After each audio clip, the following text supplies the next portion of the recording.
Hello, Tucker, and welcome to the Pros and Content podcast. I'm really excited to have you here. How are you? I am doing so good. Thanks for having me on. Great. For our audience, I'm excited to be here with Tucker Stoffers. You work at Divvy, which is a division of Bill, formerly Bill.com, which is how I remember what it is. Yep. And you were kind of acquired in COVID-ish times, right? Pandemic-y times. Yep, absolutely. So it's been June 2021, so a little over a year and a half now. Okay, fantastic. So, but you're specifically working within Divvy, so we're going to be referencing that a lot. So just wanted to kind of give everybody a heads up. That is what we're saying. You also have a really strong and cool background in digital marketing, a little bit of agency work scattered back there, way back in the back, Yep. moved from digital to demand gen, and now you are the senior director of growth marketing at Divvy. So I was curious to dig into that path, not necessarily the companies that you were at, but that kind of transition from one to the next. Can you walk me through that? Yeah, I'd love to. So it's funny to say, but I feel like I'm on that early days of digital marketing crew, hitting whatever it was 15 years ago, starting to look at ways I could make the money on the side. And the internet was this whole fun world of possibilities as it has been forever. But I'd started writing some content just for an affiliate marketing blog style monetization play, as I would say. But so I started writing content, figured out how to monetize that through things like AdSense. That evolved to, okay, how do I learn SEO a little bit better? And then that evolved to, okay, well, maybe I could arbitrage a little bit of paid media traffic. So how do I learn paid search? How do I learn display? And really, my first experiences in digital marketing and paid advertising was out of necessity for myself and using my own dollars, which I don't think a lot of people come through that path anymore. Right. Yeah. But that's where I started. And then, I went to an e-commerce model and selling my own products and drop shipping products, building my own website. So I got to learn some of the underbelly of how everything works, which has suited me really well throughout my career as, I've taken on more things. It's like, oh, well, I've done that. Oh, I've had to figure out that solution for myself before. And so it was a little bit of that. Gives you a different Yeah, perspective. it really does. And I tell everybody, I started doing my own thing. And if you can do that, you really get an appreciation for how to make things work. And if you have to make things work, that's all the better. But a lot of people who are trying to get into digital, I even have them skip that step and recommend going into an agency, which is what I did next. All right. How does So that then lead you to, more of the demand gen and the growth? How do you define those as coming from where you were? Yeah. Agency life, I was able to come in, and this is why I would recommend it to anybody interested in the topic. I was able to come in and participate in a lot of things really fast. So handle a lot of paid media accounts by, again, necessity. Hey, Yeah. you've got 10 accounts, 20 accounts that you need to be taken care of. And so you get this opportunity to think about things really differently. And you get the opportunity to see how it's not all just pushing buttons and pulling levers and optimizing CPCs and things of that nature.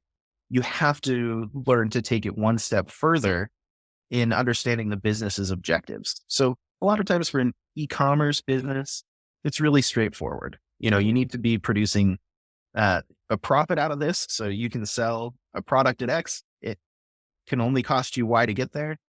And the difference the is math's what you're a little simpler. making. The math's a little simpler, right? You can set a ROAS goal or, a return on ad spend goal or a margin based goal and just run a lot of times, as long as there's the money there to keep it going.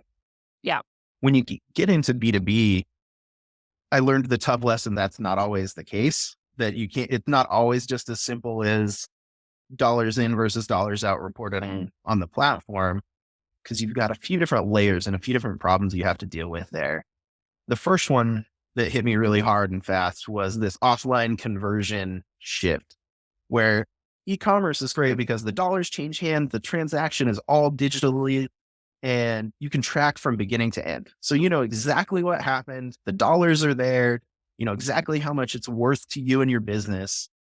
But when you get into B2B, it's like, okay, I'm going to take that lead I'm going to go do some stuff over here with it for a while. And then maybe later I'll come back and tell you if it was good or not. Maybe if you're lucky. And for heaven's sake, don't ask anything about that man behind the curtain. Right. No. And so being at an agency, a lot of times, 10 years ago, it felt like you were just throwing stuff over the wall. Hey, how do I Yep. get it? Cheap leads, cheap MQLs, scale Yeah. volume. How do we churn and burn this bad boy?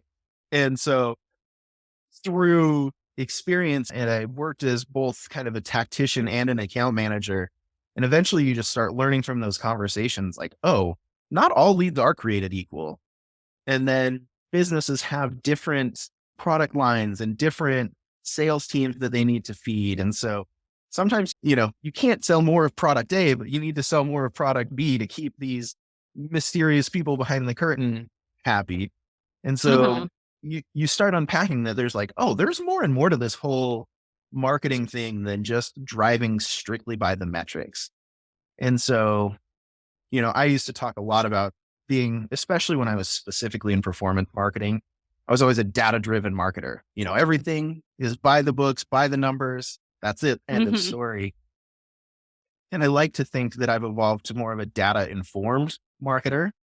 Like the numbers have to be there and you have to be able to tell your story with the numbers. But there's a lot of times there's another layer beyond just the numbers for the business objectives that you have to understand and you have to go after. So for Yeah. me, it was like a logical progression of like, okay, I'm going to learn the little tactics. Then it's okay, I'm going to look at the tactics from different perspectives and understand and appreciate where other people are coming from.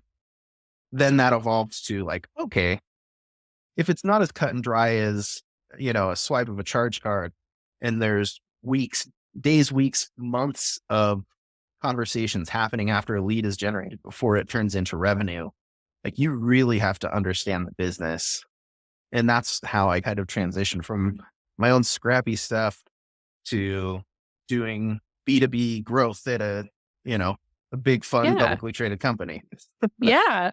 Well, and I think what I heard you say too is that you started very tactical and now you have the full view of Yep. things. You can't take only the data that is presented to you and say, I will optimize only on this because it is the Yes. only thing that will ever be affected by it. It's that, all of those leads and the cheap leads you were talking about versus the good ones if Yep. those don't move the right way and suddenly someone comes back to you and you try to answer with, but I did my job, they will say, I will have someone else do it for you. So Yep. I think that's what I took away from that is like kind of that progression from very tactic to then the strategy, but now even just like that really holistic view of things. I Yep. love what you said about being data informed. I think that's always the key to anything with data is that you can use it as long as it's the right data. First of all, it's like there is so much nuance Yep. around data, even though what we want it to be is cut and dry. So I really appreciate that.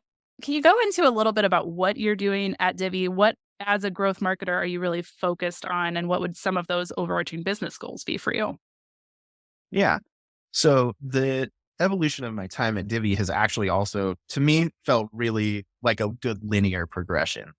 When I came in, I actually came in shortly after we had a reduction in force from the COVID era. Original hit came and hit Divvy really Thanks. hard. Yeah. So a little bit about the product, just to better understand some of this perspective is Divvy itself is a free to use platform for the end users. We're a software that's paired with a business credit card that enables every time you spend with the card, it's automatically pulled into your expense reports. It's automatically pulled into your reimbursements in real time. And so you're not, carrying around receipts. You're not lugging around, Mhm. stacks of reimbursement forms when you're on a trip.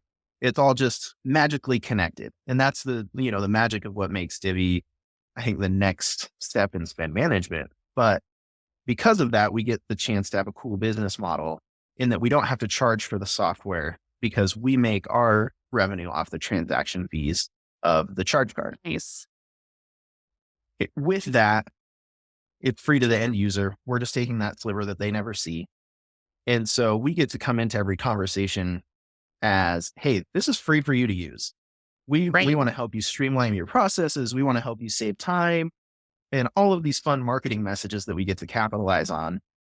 But the other side of that is there's no guaranteed revenue either.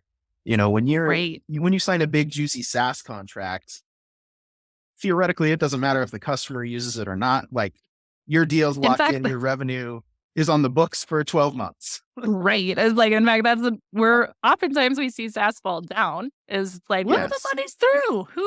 We don't need to worry about adoption. That's someone else's problem. Well, Whereas I'd you be lying if guys, I said I didn't buy a tool and then not utilize it as fast as I needed to. Sure. But, it happens. And so for Divvy, we get this. It's a challenge, but to me, I think it's what makes things so special in that we have to have customers using the product or we don't make any revenue. And so that makes it so that our marketing team, our sales team, and our customer success team are all very aligned mhm, because at the end of the day, if sales sells the customer, there's no dollars exchanged. They've just got them bought into the product. And then from there, it's up to our customer success team to actually get them using the product. And so if sales yeah, is closing deals that don't end up utilizing the product, there's no revenue.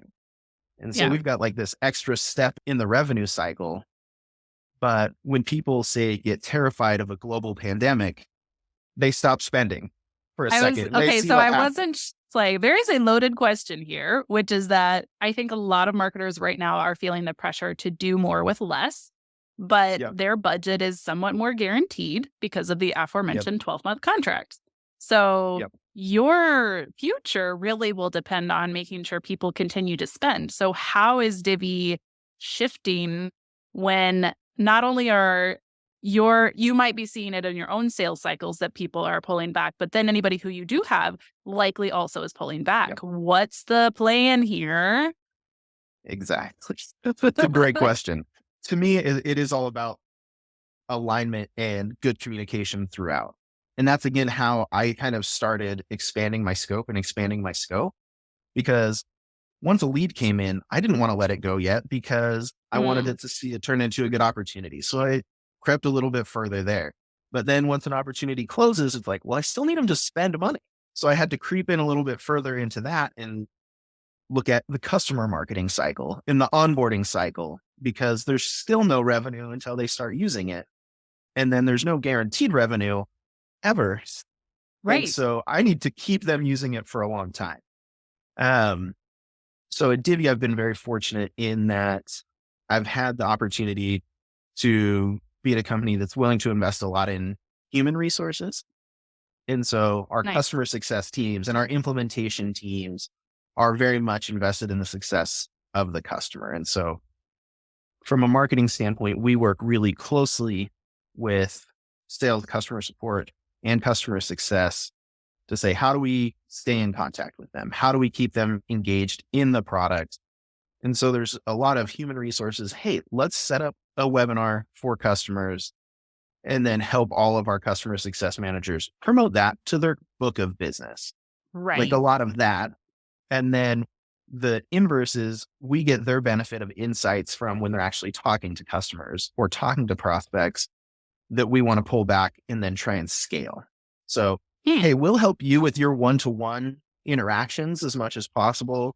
And as long as you help us with our one-to-many interactions and help us find what resonates with people, what they need in the future. And so it's turned into like this really good feedback loop throughout the entire Right. organization. By Yeah. necessity, which I like. And I love that you started with communication. That's something that I think Yeah. you could have the best strategy in the world, but if you can't communicate it and get people aligned, it's not going to get off the ground.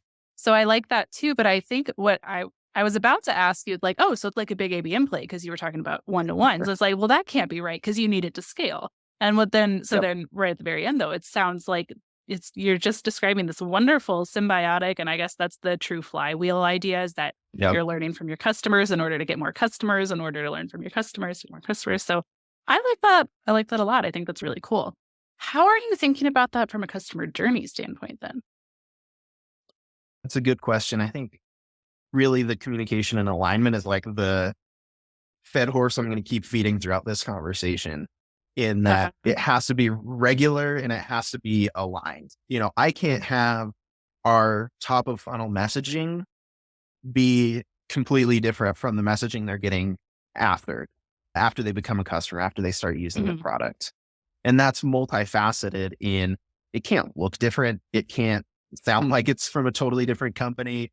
You know, I can't have 4 different email teams that all have different looks and feels, or it feels disjointed.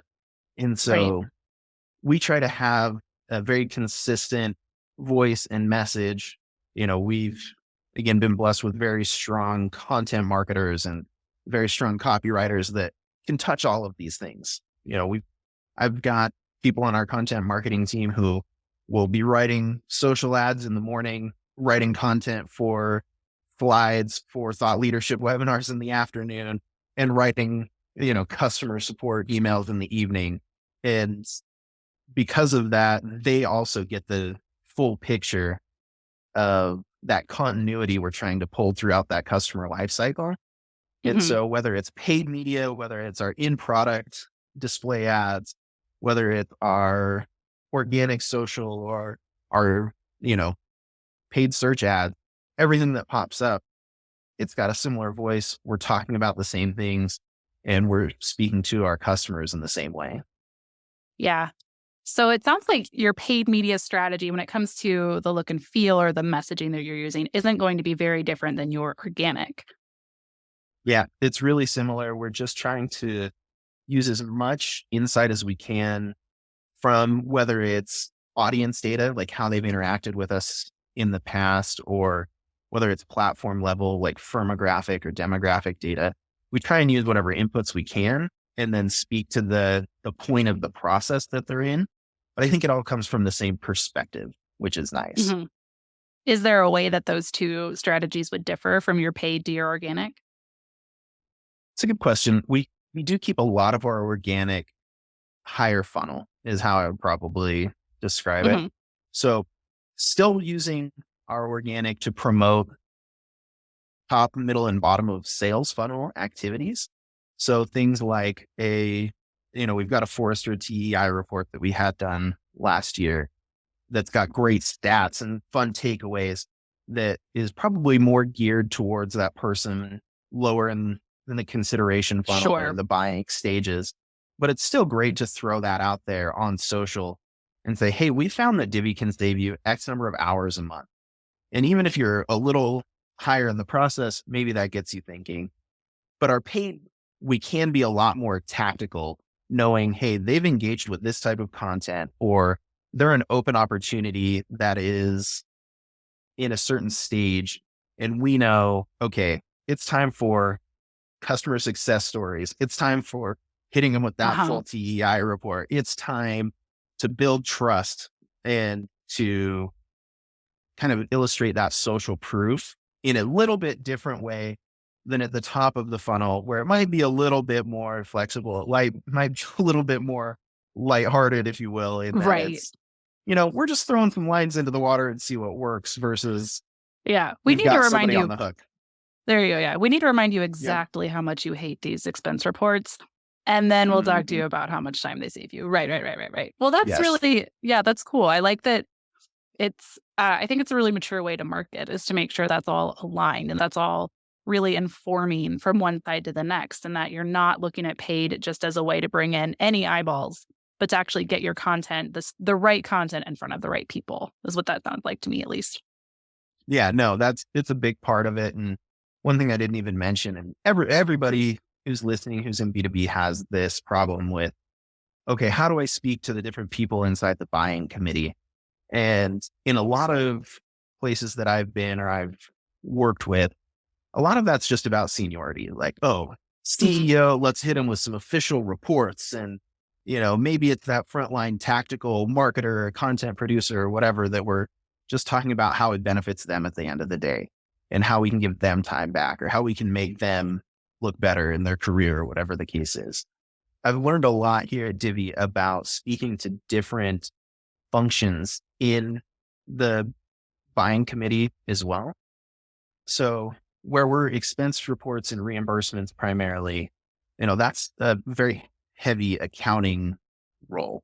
So it's a lot of times it's a controller, it's a VP of finance or a senior accounting leader that we need to talk to about those ins and outs. But depending on the size of the business, that role can be super different. A smaller It's true. business might not even have those roles.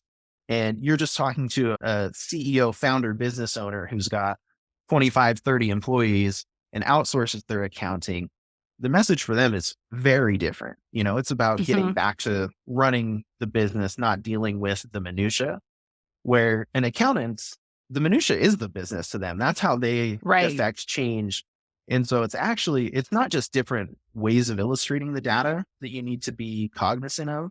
I think I've learned a lot about, taking that persona, if you will, one step further in the function also, and knowing, hey, just because someone is a senior person in the finance department doesn't mean they care about accounting. They might be in financial planning and analysis, or FP&A, and reimbursements.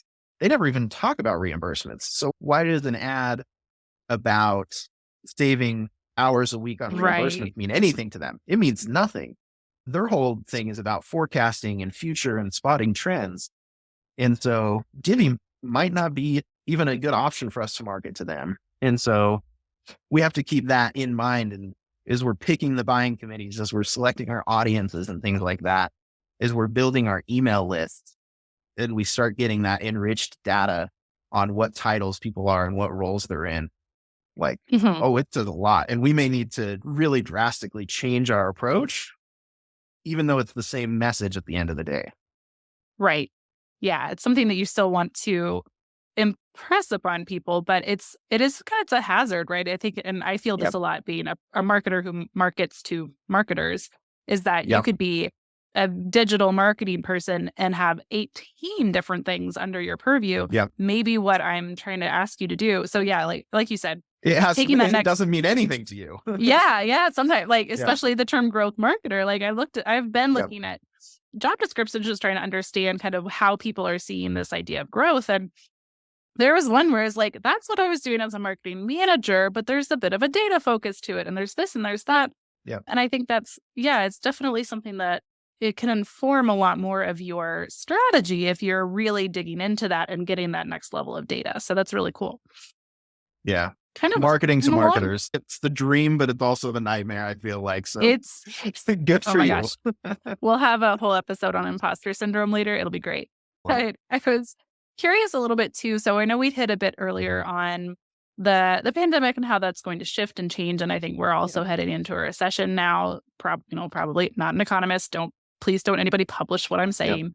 But I didn't know if that changed even your paid media strategy, or if are you going to shift some of those dollars? Like we kind of mentioned that we have to start really be doing more with less, but also you are going to be asked to prove return on anything that you are spending. So is there anything that you feel is shifting in that paid strategy or in your growth marketing strategy?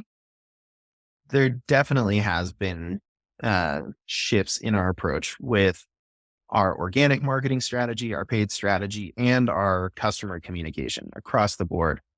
We've really doubled down in, thankfully, kind of our core company values, which are saving you time and money, automating your business finances so that you can focus on other areas and kind of take some of that time back. So I'm fortunate to be at a company where it is a mission critical software. You need to have your spend management, your AP, your AR working flawlessly to keep the lights on and to keep the engines running.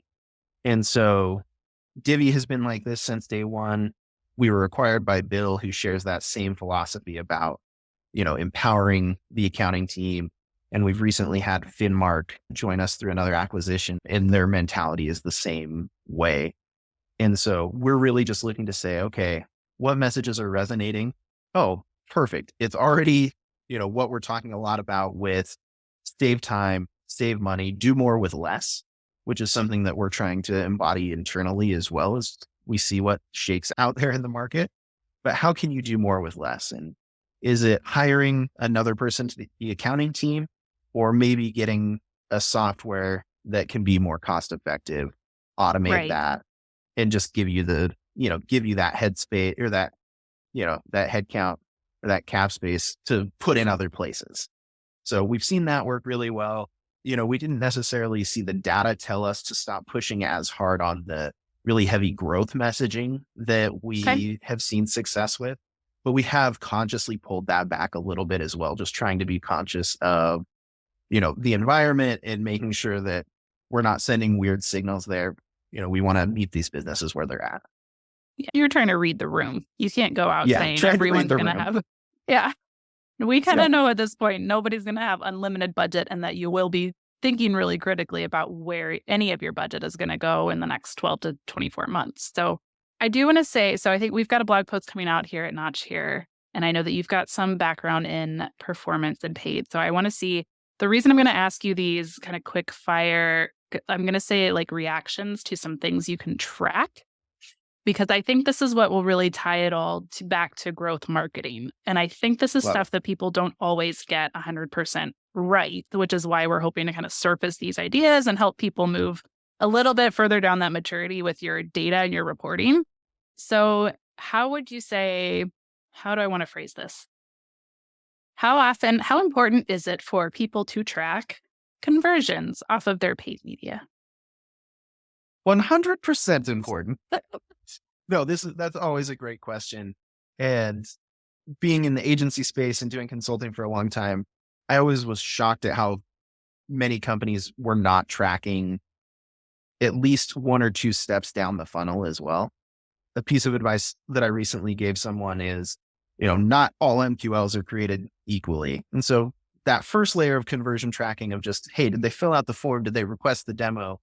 Did they schedule the meeting is one level, but is that actually qualified pipeline is the next level in that. Right. And, you know, I would pay, you know, twice as much for a lead that went to qualified pipeline at a 4x rate comfortably, right? Like you've got to do that math, but the further into the funnel you can be looking, a lot of times, the more impact you can make when it comes time to optimization.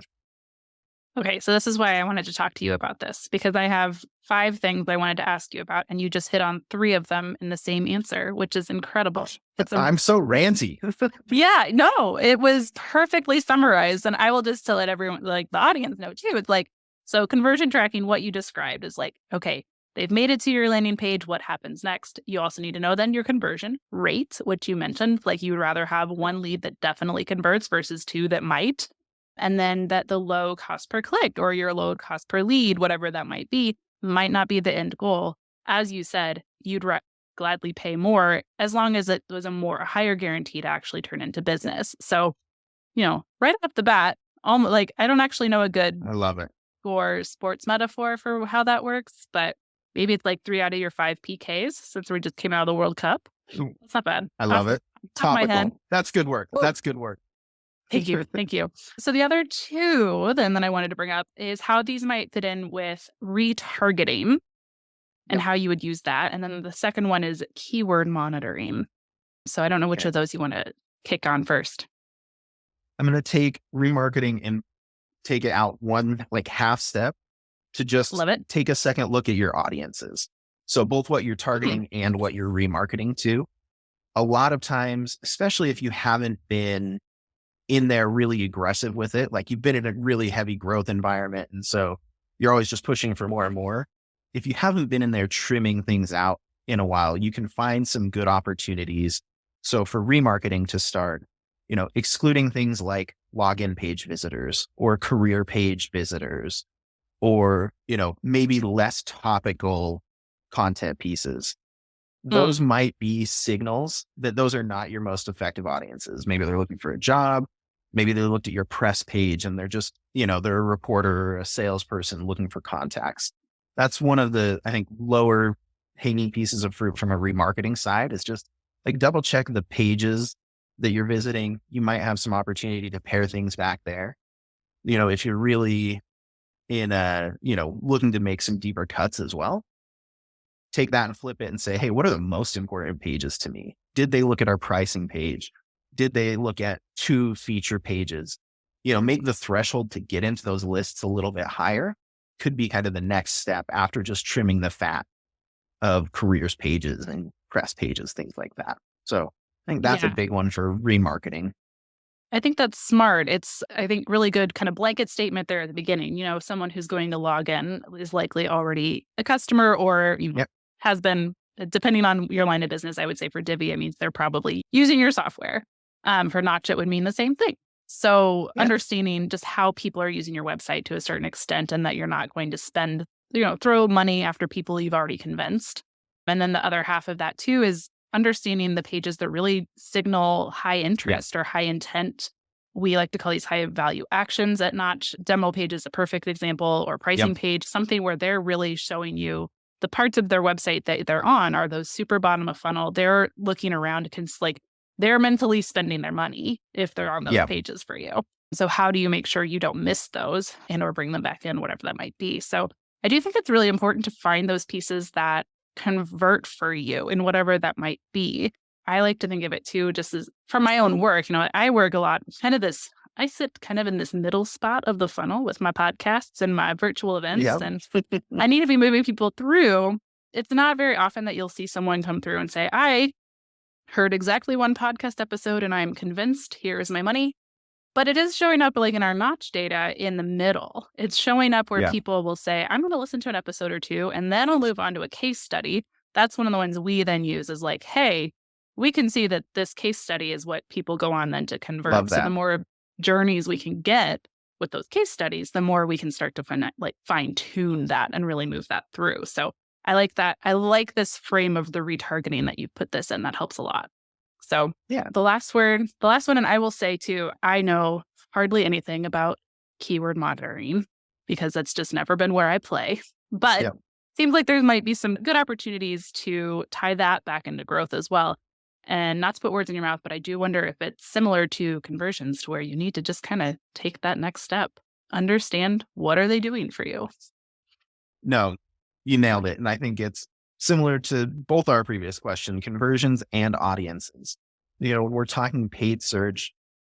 Google has been great about allowing you to layer on audiences from your analytics as well. So you can do similar things like we were just talking about with remarketing and try and exclude some folks from those messages. And then, of course, the easy place to trim is starting with keyword exclusions, right? What keywords do we not want people searching? What things can we jump on right out of the gate? And most people have like a negative keyword list that's got a lot of the easy Sure. things like internships, or a lot of softwares like free is a bad word, careers, anything like that. A lot of people have those basics, but really taking the time to pull it down, think about the exclusions, get a little bit more aggressive with what you're blocking out. Google's taking more and more liberties with keyword match types than they ever have in the past. So Interesting. like an exact match keyword is not what it once was.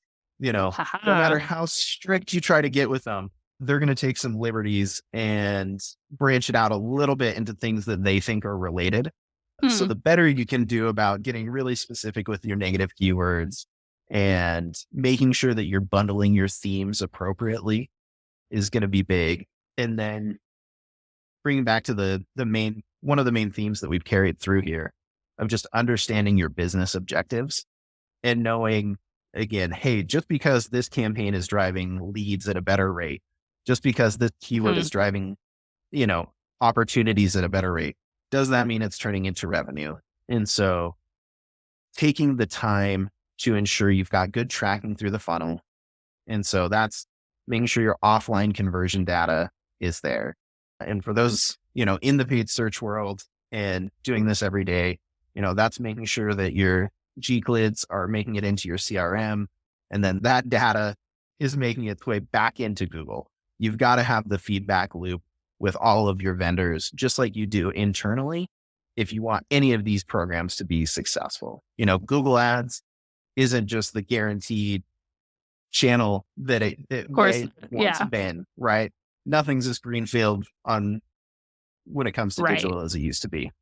Yeah. Well, and I think what I wanted to underline there is that you mentioned that you can tie these things to business results. And I think that's Yeah. something that doesn't feel super actionable if you don't have the full funnel view of things and that full journey. It's really hard to say my ad drove, yeah, like this many clicks or whatever, but to really get down to the conversions or whatever the next step is. I don't want to always assume that you have to draw the line to Yeah. something, but to a subscriber rate, to something else. That's really where you can be very compelling in your argument for your budgets as much as it is anything else, to where if you can identify, let's say easy math, you've got 10 keywords and you know that 5 are performing really well and 5 are okay. This might be the moment to say, I need to take 2 of those okay and put that budget behind the Yep. really good performing ones. And without that full view of it, like you said, you are going to be guessing. You might be putting that budget behind something that looks like it's performing really well based on that first step, but by step 2 or 3 has really fallen off. So I think that's Yeah. smart. And the I other think, thing too, I think, yeah, go ahead. oh, I was just going to say, I think, when we're talking about it, it can be hard because every Yeah. organization has like these different leading metrics. And it's like, well, Ellen, I've got this situation where I need MQLs. And so I just need to be optimizing to my MQL rate. I think a lot of marketers have been there. That's something I've been asked many times in my career, Deep right? breaths. For those of you on the line, we'll Deep be opening breaths. up the support line right after. Yeah, no kidding. But that transitions to opportunities and everything else. And so it's just Yeah. like, I would just pound the head on alignment and making sure that everyone knows what you're trying to do, like over communicating with your sales team, over communicating with the rest of your marketing team on, hey, we're trying to get to X threshold. And it might be, depending on your business, I also get the tracking is a different challenge everywhere, right? Oh, So yeah. sometimes it might be as far as you can go, and that's fine. It gives you something to work towards, but like I can appreciate that might be as far as you can go. It might be a new opportunity. But if you can find the ways to get to an aligned point of something like, okay, this pipeline we know converts at 25%, and setting some kind of a threshold that's maybe not totally revenue because maybe you've got a longer sales cycle. I get that one a lot too. Like, oh, Tucker, I don't have a 2-week sales cycle. I have a 6-month sales cycle. I have a 9-month Right. sales cycle. Right. You have to have some leading metrics. And so just as long as you know what it is, it's clearly defined, just keep, banging that drum and make sure everyone knows what you're working towards. Be willing to take a little heat sometimes when the MQL number isn't quite there. Yeah. And, point down the line to the revenue number. Like Exactly. I didn't mean to interrupt you, but I had to I was feeling it in my heart at the moment. No. I love it. I love when you feel something in your heart and you get to put it out, Yep. especially when it's on my particular podcast. I will say too, I had a great conversation last season / just last September with a guy named Blake who outlined lots of those leading metrics. So if you just listen to Tucker say all these things and you were just sitting there like weeping into your coffee mug because you're not sure where to begin, that will be an excellent podcast for you to listen to. He gives lots of great examples of, how to identify those metrics. You do it yourself to a certain extent, but the other thing too is always make friends with your marketing ops or your data Yep. people because they want you to be successful too. They want you to be using their data too. So get those metrics. You can do it. I promise. No, the only other thing, and I think we're probably way over time, and I don't mind because this has been a really excellent conversation. I wanted to thank you one more time for joining me and to chat about all this and get super nerdy about it. So thank you for being here. No, my pleasure. Thanks for having me. Hopefully we do it again one day. Oh, I'd love that.